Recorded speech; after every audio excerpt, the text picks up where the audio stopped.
இது நம்பிக்கை அதிசயங்கள் பத்தின சீரீஸ்ல நம்ம இருக்கோம். அந்த வகையில இன்றைய தொகுப்புல நம்ம பார்க்க போறது த கிரேட் அனிமல் மைக்ரேஷன் பத்தி தான். இது குறித்து தெளிவான விளக்கங்கள் கொடுப்பதற்காக மூத்த பத்திரிகையாளர் திருஞானம் அவர்கள் நம்ம கூட இருக்காங்க. அவரை சந்திக்கலாம். வணக்கம் சார். வணக்கம் சுமையா.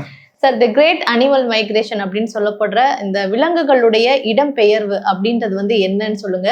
இது எந்த இடத்துல அதிகமா நடக்குது சார்? அதாவது இயற்கையின் பேரதிசயங்களில் ஒன்று இந்த கிரேட் அனிமல் மைக்ரேஷன், விலங்குகளின் மாபெரும் இடம்பெயர்வு. சாதாரண இடம்பெயர்வில் 20 லட்சம் விலங்குகள் மந்தை மந்தையாக பல கிலோமீட்டர் தூரம் பயணிக்கின்றன. இது நடக்கிற இடம் ஆப்பிரிக்காவில் தான்சானியா, கென்யா இந்த 2 நாடுகளை ஒட்டிய பகுதியில் தான் இது நடக்குது. இது நடக்கிற இடத்தினுடைய பெயர் செரங்கேட்டி ஈகோசிஸ்டம். ரொம்ப ஒரு ஒன் ஆஃப் த பாப்புலர் ஈகோசிஸ்டம்ஸ். இங்கே தான் இந்த இடம்பெயர்வு நடக்குது.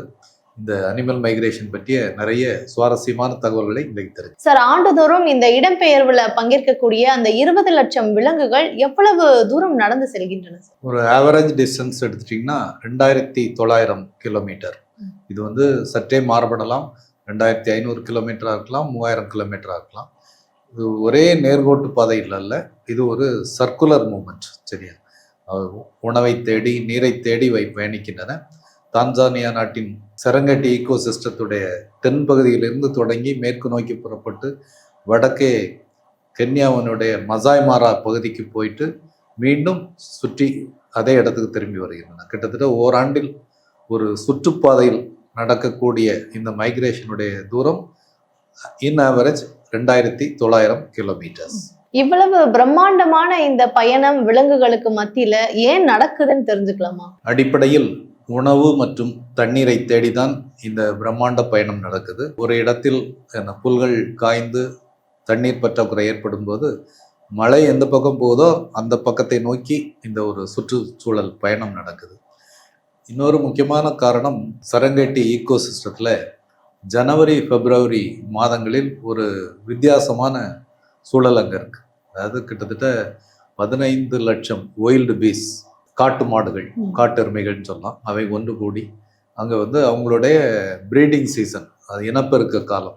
5 லட்சம் காட்டு மாடு கன்றுகள் இனப்படுகின்றன. ஸோ கன்றுகள் பிறக்கும் காலம் என்றே அழைக்கப்படுகிறது. காவிங் சீசன் சொல்கிறாங்க. ஸோ இந்த காவிங் சீசன் முடிஞ்சு அந்த கன்றுகள் வளர தொடங்கி ஒரு 2-3 மாதங்களுக்குள் அந்த தண்ணீர் பற்றாக்குறை தொடங்கிறது, புல்கள் பற்றாக்குறை தொடங்கிறது. ஸோ கன்றுகளையும் அழைத்து கொண்டு இந்த விலங்குகள் இடம்பெயர்கின்றன. இது 2வது.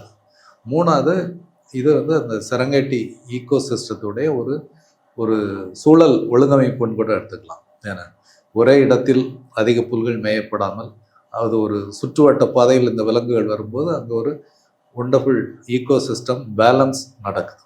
இதுதான் இதனுடைய அடிப்படை காரணம். சார், இப்போ ஜனவரி பிப்ரவரியில 5 லட்சம் கன்றுகள் பிறக்குது அப்படின்னா ஏப்ரல் மேல இந்த கன்றுகள் இடம்பெயர்வுக்கு தயாராயிடுவாங்களா? நிச்சயமா தயாராகி விடுகிறார்கள் என்பதுதான் உண்மை. சொன்ன 5 லட்சம் கன்றுகள் பிறக்கின்றன அப்படின்னு அந்த காவிங் சீசன்ல. அந்த 5 லட்சம் கன்றுகள் பெரும்பாலும் இவை ஒயில்டு பீஸ் தான். காட்டு மாடுகள், காட்டெருமைகளுடைய கன்றுகள் தான். ஏன்னா மான்களும் மற்ற வரிக்குதிரைகளும் அவற்றுடைய காவிங் சீசன் தொடர்ந்து இருக்கும். பட் இந்த ஒயில் பீஸுடைய காவிங் சீசன் ஜனவரி பிப்ரவரி. இந்த கன்றுகளுக்கு சில ஸ்பெஷாலிட்டி இருக்கு. என்ன ஸ்பெஷாலிட்டின்னு கேட்டிங்கன்னா, பிறந்து 2 அல்லது 3 நிமிடங்களுக்குள் அவை எழுந்து நிற்கும். 5 நிமிடங்களுக்குள் ஓடத் தொடங்கிவிடும். ஒரு 2 அல்லது 3 நாட்களுக்குள் தங்கள் மந்தையுடன் சேர்ந்து வேகமாக பயணிக்க தொடங்கிவிடும். ஸோ இந்த அளவுக்கு அதனுடைய ஒரு நேச்சுரல் அடாப்டபிலிட்டி. இந்த சிறு வயதிலே ஓரிரு மாதங்களிலே மிக வேகமாக ஓடக்கூடிய திறன் பெற்றதாக இந்த காட்டு மாடுகளின் கன்றுகள் வளர்ந்து விடுகின்றன. அதனால தான் அடுத்து 2-3 மாதங்களுக்குள் மழையின் சுழற்சி எந்த பக்கம் நோக்கி போகுதோ அதை நோக்கி அந்த மந்தைகள் நகரத் தொடங்கும் போது கன்றுகளும் சேர்ந்தே நகர்கின்றன. இந்த மந்தைகள் முடிந்தவரை தங்களுடைய கன்றுகளை மத்தியில் வைத்து அழைத்து பாதுகாப்பாக கூட்டி செல்கின்றன. ஆனாலும் வெறும் மிக இள வயதில் நீண்ட பயணம் என்பது பல சவால்களை கொடுக்குது. அதனால சில கன்றுகள் உயிரிழந்து விடுகின்றன. அதனுடைய சர்வைவிங் ரேஷியோ ஒரு 30 to 40% தான். சார், த கிரேட் மைக்ரேஷன் நடக்கக்கூடிய அந்த இடமான செரங்கெட்டி வந்து எங்க அமைஞ்சிருக்கு, அதனுடைய சுற்றுச்சூழலுடைய அமைப்பு எப்படி இருக்கும்? அந்த செரங்கெட்டி ஈகோசிஸ்டம், செரங்கெட்டி சுற்றுச்சூழல் அமைப்பு வந்து ஆப்பிரிக்காவில் அமைந்துள்ள ஒரு மிக பிரம்மாண்டமான ஒரு சுற்றுச்சூழல் அமைப்பு. கிட்டத்தட்ட 40,000 சதுர கிலோமீட்டர் அளவு கொண்டது. 2 நாடுகளுக்கு இடையே அமைந்துள்ளது. Tanzania, Kenya. தான்சானியாவில் தான் பெரும்பகுதி அமைந்துள்ளது. கென்யாவின் தென்பகுதியில் ஒரு சிறு பகுதி. கென்யாவின் தென்பகுதின்னு சொல்லும்போது மசாய் மாரா பகுதின்னு சொல்கிறாங்க. ஸோ இந்த செரங்கேட்டி சுற்றுச்சூழல் அமைப்பு என்பதே நிறைய புல்வெளிகள் நிறைந்த பகுதி. அதிகமான மரங்கள் மலைகள்ங்கிறது ரொம்ப குறைவு. புல்வெளி காடுகள் அதிகம் கொண்டது தான் இந்த செரங்கேட்டி சுற்றுச்சூழல் அமைப்பு. இந்த அமைப்பில் உள்ள விலங்குகள் மழையின் சுழற்சியை ஒட்டி இந்த கிரேட் மைக்ரேஷன் இவற்றில் இடம்பெறுகின்றன. இந்த செரங்கேட்டி சுற்றுச்சூழல் அமைப்பின் இன்னொரு முக்கியமான அம்சம் இங்கே உள்ள 2 பெரிய ஆறுகள். ஒன்று குருமட்டி ஆறு, இன்னொன்று மாரா ஆறு. இந்த 2 ஆறுமே இந்த விலங்குகளுக்கு பெரும் சவால். கிரேட் மைக்ரேஷன் பெரும் நகர்வில் இடம்பெறக்கூடிய விலங்குகள் இந்த ஆறுகளை கடப்பதுங்கிறது மிகப்பெரிய சவால். ஏன்னா அந்த ஆறுகளில் முதலைகள் பசியோடு காத்துட்ருக்கும். இந்த பெரும் விலங்குகள் கூட்டம் அதை வேகமாக முண்டி அடித்து கடக்கக்கூடிய ஒரு காட்சிங்கிறது ஒரு இயற்கை பேரதிசயம். அதில் சில விலங்குகள் தப்பிச்சு வந்துடும், சில விலங்குகள் இரையாகிவிடும். ஸோ இந்த 2 முக்கிய ஆறுகள் இந்த சுற்றுச்சூழல் பகுதியின் ஒரு முக்கிய அம்சம். சார், இந்த செரங்கட்டி விலங்கு இடம்பெயர்வுன்றது வந்து எப்போ தொடங்குது, அதுக்கப்புறம் எதை நோக்கி அது வந்து நகருது சார்? இந்த மைக்ரேஷன் சைக்கிள் பத்தி சொல்லுங்களேன். ஜனவரி பிப்ரவரி மாதங்கள் செரங்கேட்டி தேசிய பூங்காவின் தென்பகுதியில் ஒரு பசுமையான சூழல் நிலவக்கூடிய ஒரு சீசன்.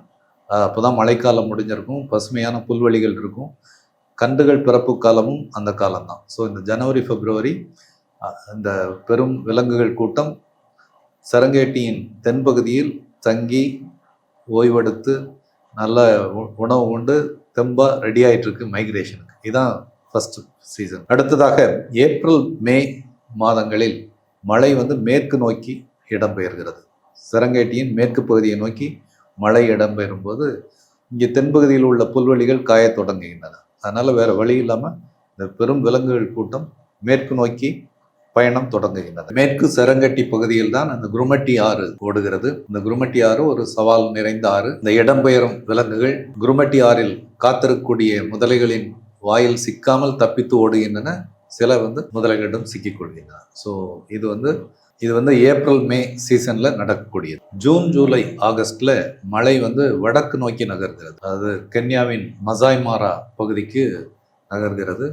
புல்வெளிகள் அங்கே நல்லா இருக்கின்றன, இங்கே மேற்கு பகுதியில் காயத் தொடங்கி வளர்ந்தன. எனவே விலங்குகள் வடக்கு நோக்கி நடக்கின்றன. இங்கே தான் இன்னும் மோஸ்ட் டேஞ்சரஸ் ரிவர் மாரா ஆறு. இந்த மாரா ஆறை கடப்பது என்பது விலங்குகளுக்கு ஒரு பெரிய சவால். அதை தாண்டி கென்யாவின் தென்பகுதிக்கு விலங்குகள் இடம்பெயர்கின்றன. செப்டம்பர் அக்டோபர் மாதங்கள் மசாய் மாராவில் நல்ல ஒரு பசுமையான காலகட்டம். அதனால பெரும்பாலும் விலங்குகள் அங்கே தங்கி ஓய்வெடுத்து புல்களை உண்டு வளர்கின்றன.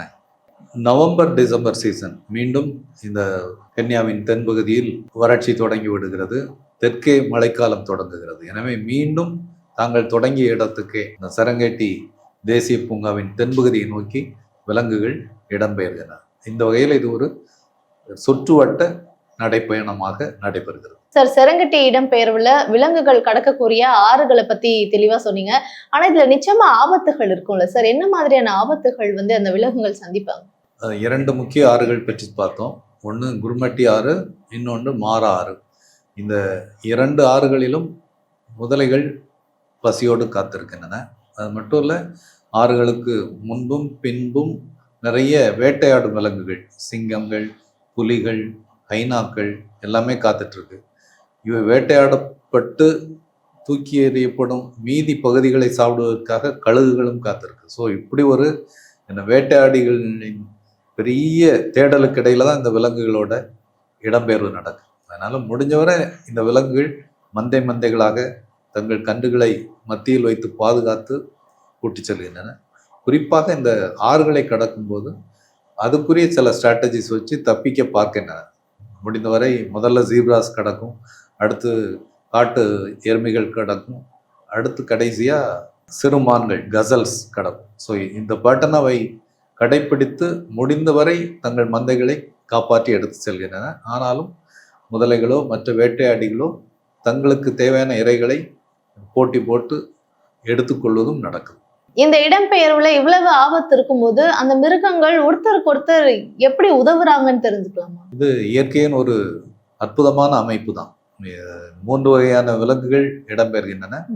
ஒன்று ஜீப்ராஸ், அடுத்து காட்டு மாடுகள், காட்டெருமைகள், அடுத்தது சிறுமான்கள்.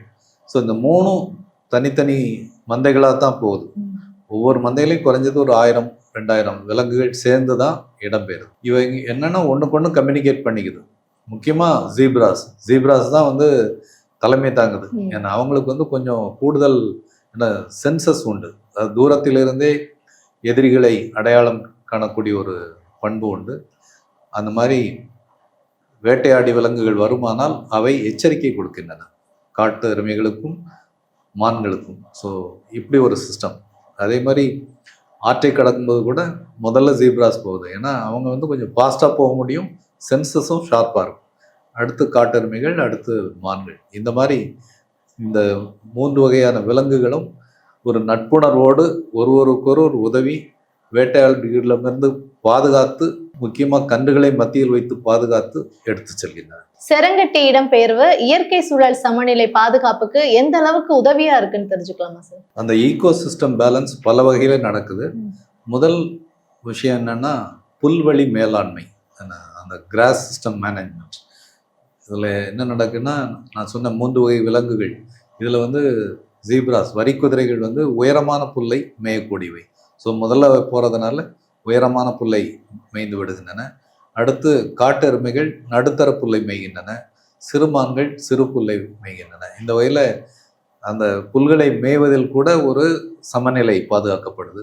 ஒரே பகுதியின் புல்லை அதிகம் மேய்ந்து விடாமல் அடுத்தடுத்து போய்கொண்டே இருப்பதனால் புல்வெளி மேலாண்மை என்பது அங்கே நடக்குது. அடுத்து மண்ணை வளமாக்குதல். இவ்வளவு பெரிய மந்தைகள் கூட்டம் கூட்டமாக வரும்போது அவற்றிலிருந்து வரும் கழிவுகள் அந்த பகுதி மண்ணை நல்ல ரிச் சாயிலாக மாற்றுது. அதே மாதிரி இந்த விலங்குகள் சாப்பிட்டு போடக்கூடிய விதைகள் பரவலாக விழுந்து நிறைய தாவரங்களுடைய வித்தியாசமான தாவரங்களுடைய வளர்ச்சிக்கும் உதவுது. அந்த வகையில் மண்ணை வளமாக்கும், சாயில் ஃபெர்டிலிட்டி அதிகமாக்கும் ஒரு ப்ராசஸ் நடக்குது. இன்னொன்று ஃபுட் செயின் பேலன்ஸ்ன்னு சொல்லுவோம், உணவு சங்கிலியை பராமரித்தல்.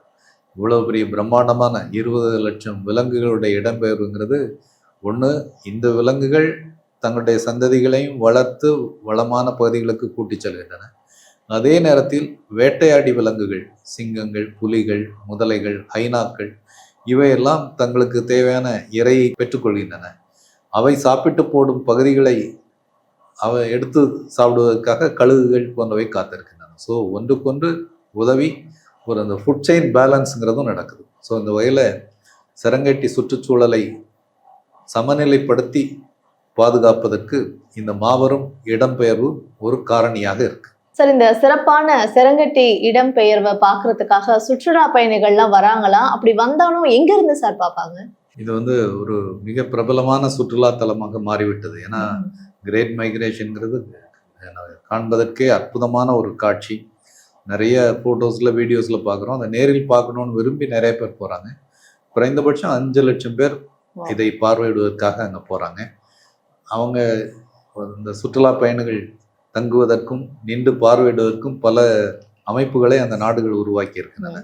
குறிப்பாக தான்சானியாவில் தான் செரங்கட்டியோட மேஜர் ஏரியா இருக்குது. ஸோ வரக்கூடிய பயணிகள் இந்த பல்வேறு வியூ பாயிண்ட்ஸ்லேருந்து பார்க்குறாங்க. குறிப்பாக இந்த 2 ஆறுகள் சொன்னேன், குருமட்டி ஆறு, மாரா ஆறு, இவற்றை விலங்குகள் கடப்பது என்பது ஒரு அற்புதமான சீன். ஸோ அந்த பகுதிகளிலும் சில வியூ பாயிண்ட்ஸ் இருக்கு, அங்கிருந்தும் பார்க்குறாங்க. செரங்கட்டி விலங்குகள் இடம்பெயர்வை பற்றி ரொம்ப விளக்கமாக பல விஷயங்களை எங்கள் கூட பகிர்ந்துக்கிட்டீங்க. நன்றி சார். நன்றி.